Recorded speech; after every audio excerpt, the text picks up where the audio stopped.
This week I read Super Sad True Love Story by Gary Steingart. Similar to last week's book, this novel is pretty futuristic. And also like last week's book, this future culture is all about consumerism.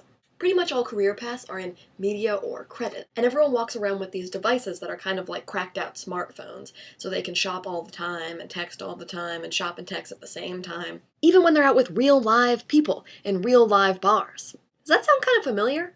So the main character, Lenny, works for a company that's trying to get wealthy people to pay lots of money to do some procedures that extend their lives, hopefully indefinitely. This idea is actually what opens the book as Lenny writes in his diary, "Dearest Diary, today I've made a major decision. I am never going to die." But of course, the more Lenny obsesses over cheating death, the more time he spends thinking about dying and the people he loves dying. And past his prime at the age of 39, death is terrifying. Aside from Lenny's obsession with death, this is also a love story, as it says in the title.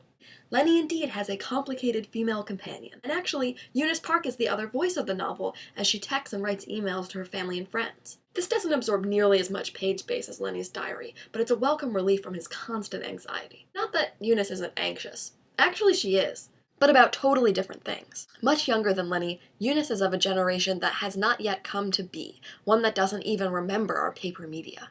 And when the collapse comes, as it most surely will, it seems to break Eunice more than Lenny. When the media credit bubble finally bursts, and the wireless goes down, it's Eunice that feels the chill of her own mortality as she stares down at a blank screen. And that moment leads beautifully into what I think makes this book really special. It's a thoughtful meditation not just on the passing of people, but the passage of things. This is a love song to the written word, and especially the form of the novel, which can still teach us about ourselves.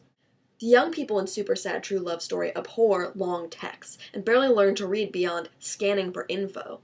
But despite his guilty pleasure being dusty old volumes, Lenny doesn't believe the novel's ever going to make a comeback. He doesn't really think books will ever become popular again, at least not in his lifetime. So what does that mean? What would we really lose? And can an art form really become outdated? I think the idea here is that real art has nothing to do with advancement of any kind. Art is kind of outside of the media credit bubble. And even if we stop reading and writing novels on paper, stories still continue to move people. Which means the novel, at least for Steingart, is immortal.